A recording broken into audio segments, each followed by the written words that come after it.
সুপ্রভাত প্রাণের বাগান। ঘুম ভাঙল পাখির ডাকে খুব সকালে।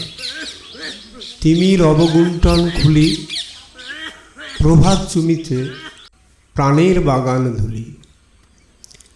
ব্রাহ্ম মুহূর্ত কেটে গেছে এরও কিছু আগে। মৃদুমন্দ মলয় পবন মহিরু ডালে দোল দিয়ে গেল। তমাল তরুতেও পত্র হিল্লোল, আর সাথে পাখিদের কল্লোল। পুরো চিত্রটাই যেন ছুঁয়ে গেল মন। যে কথা মন ও অন্তরে দিয়েছ কবি, হে নবপ্রভাত রবি, এ যেন তাহারই ছবি। যবে কনক কিরণে নবরল্পিসনে জাগে সুষুপ্ত ধারা, পরিমল পূরিত কুসুমিত কাননে পাখি গাহে সুমধুর বোল। কনক কিরণে নবরবিসনে জাগে সুষুপ্ত ধারা, পরিমল পূরিত কুসুমিত কাননে পাখি গাহে সুমধুর বোল। বিগলিত কাঞ্চন সন্নিভ শশধর, জল মাঝে খেলে মৃদু দোল। ধীরে সমীরে চঞ্চল নীরে গাহি যবে মন্দ হিল্লোল। বিগলিত কাঞ্চন সন্নিভ শশধর, জল মাঝে খেলে মৃদু দোল। ধীরে সমীরে। এবার প্রাণের বাগানে এসে নতুন পাওনা হলো এই ছোটদার সাথে দেখা হওয়াটা। বাংলার পর্বত অভিযানের কিংবদন্তি বিদ্যুৎ সরকারই হলো এই ছোটদা। প্রথম দেখা হয়েছিল আমার সাথে যাদবপুর ইউনিভার্সিটির স্টাফ রিক্রিয়েশনের ক্লাবে। অজিতের সঙ্গে এসেছিল রূপকুণ্ডের স্লাইড দেখাবার জন্য। আবার দীর্ঘদিন পরে এই প্রাণের বাগানে এসে এইরকম একটা মনোরম পরিবেশেতে দেখা হতে কথা হলো অনেক কিছু পুরনো দিনের স্মৃতি। ভালো লাগলো, অনেকক্ষণ ধরে থাকলো তার রেশ।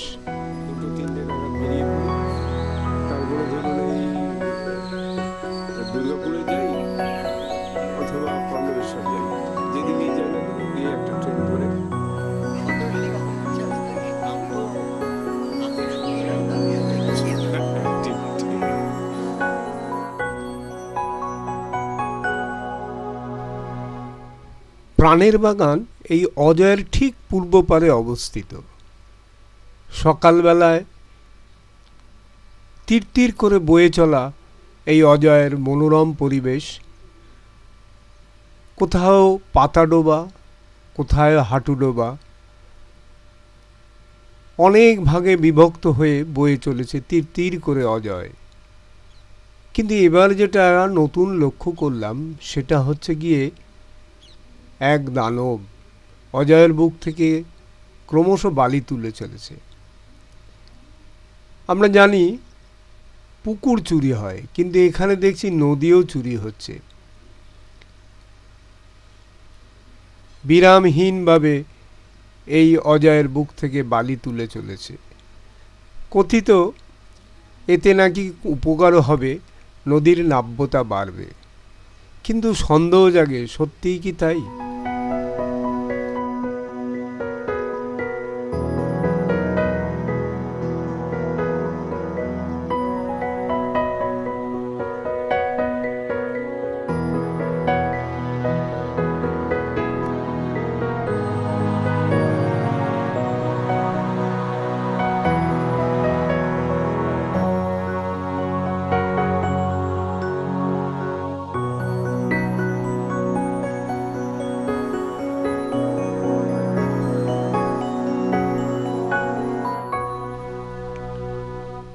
এরাও আমাদের মতন প্রাণের বাগানে এসছে ওই বাউল শুনতে। এরা কিন্তু অনেক দূরে চলে গেছিল। খুব সকালে অজয়ের ওপারেতে হিংলা মোহনায়, অর্থাৎ হিংলা নদী এসে যেখানে মিশেছে এই অজয়ের নদীর পাড়ে, সেটাও এর থেকে বেশি বালুয়ারি, জল এর থেকেও আরও কম।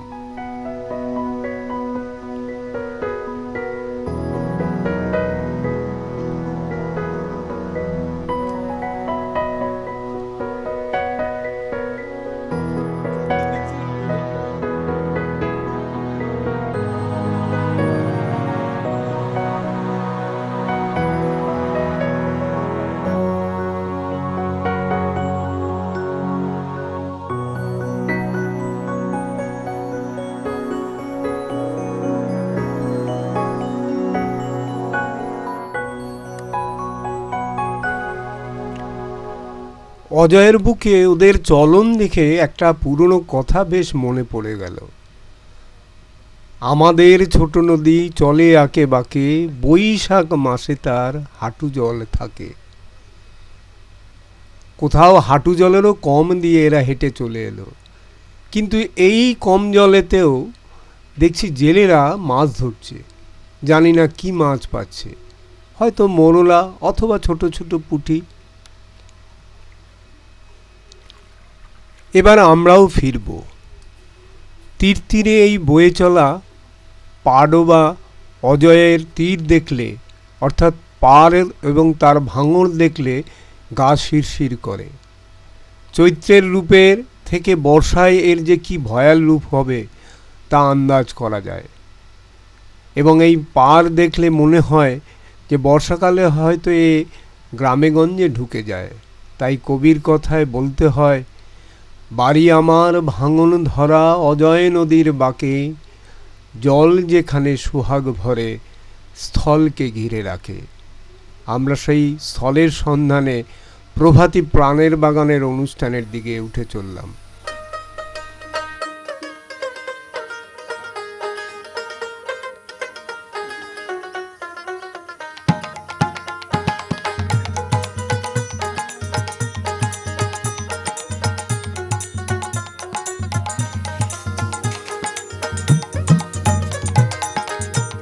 মিছে মায়া হিমদিয়ে মন, মিছে মায়া হিমদিয়ে মন, কি করো রে? আমি বাকার কেবা তোমার এই সংসারে। কৃষ্ণ হে যাদবায় নম, হরিয়ে হরয়ে নম, কৃষ্ণ হে যাদবায় নম।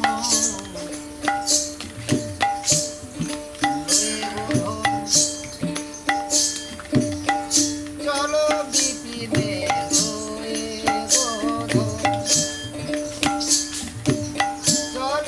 বিপিনে আমরা করি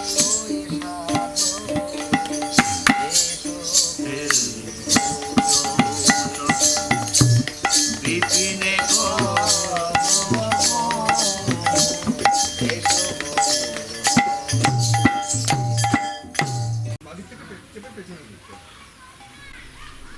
হঠাৎই দেখি গৌরবাজারের গ্রামবাসীরা সুন্দর এক প্রসেশন করে বড় বড় ছাতা মাথায় করে চলে আসছে। কোলে তাদের কুলো বিগ্রহ নিয়ে আসছে। বিরাট আকারের ছাতা মাথায়, হয়তো চৈত্রের খরতাপ আড়াল করার জন্যই হবে। কিন্তু কোথায় চলেছে এরা? খানিক পরে আন্দাজ করতে পারলাম এটা বিশেষ স্নান যাত্রা পর্ব। এসেছে কচি কাচারাও এই বৃদ্ধদের সাথে, সঙ্গে খোল করতালও আছে। একদল তো বসে পড়ল এই নদীর পাড়েই খোল করতাল নিয়ে। কিন্তু অতি উৎসাহী কচিকাচারা সেই হাঁটুডোবা অজয়ের জলে গিয়ে ঝাঁপাতে শুরু করলো। সে এক সুন্দর দৃশ্য। দূর থেকে আমরা তাকে উপভোগ করতে থাকলাম।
আমি ভাতি বেলায় পান ঘাটাতে কান্দি গোডা রাইয়া আমার এমনি যাবে ভাইয়া এমনি যাবে ভাইয়া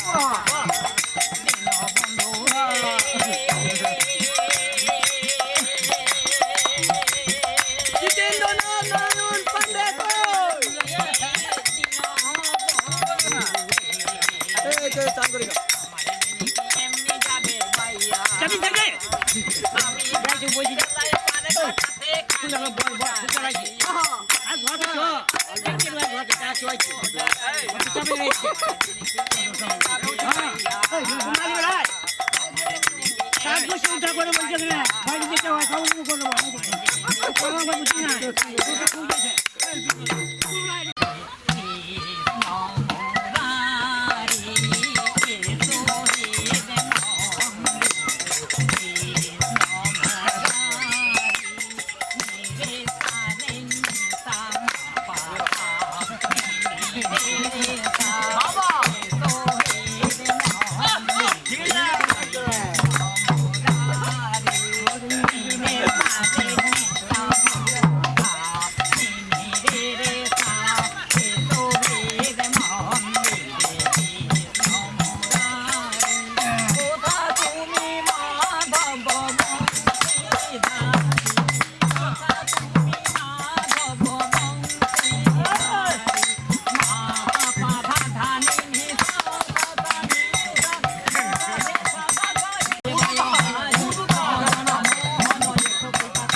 স্নান পর্ব শেষ হওয়ার পর এরপরে এই প্রাণের বাগানের মধ্যে এসে শুরু হলো মনসা বন্দনা।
জয় মা মনসা মাই কি জয় মা মনসা মাই কি জয় বৈষ্ণব ভক্ত বৃন্দ কি জয় আপনা বন গুরু গোবিন্দ কি জয় সচ্চিদানন্দ বিগ্রহের আনন্দ কি জয়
জল করতে বলছে 2,500 টাকা নেবে। বলে কিছু না তোরা বাজাইতে পারবি আমি করে দেবো বলে পাইবো, কিন্তু বলছে না। সেই স্নানযাত্রা পর্ব শেষ করে, অর্থাৎ শেষ পর্বে ছিল মনসা বন্দনা, সেই মনসা বন্দনা পর্ব শেষ করে গ্রামবাসীরা যেভাবে প্রসেশন করে এসেছিল ঠিক সেইভাবে একে একে নিজ নিজ কুলবিগ্রহ সঙ্গেও করে চলল গ্রামের দিকে।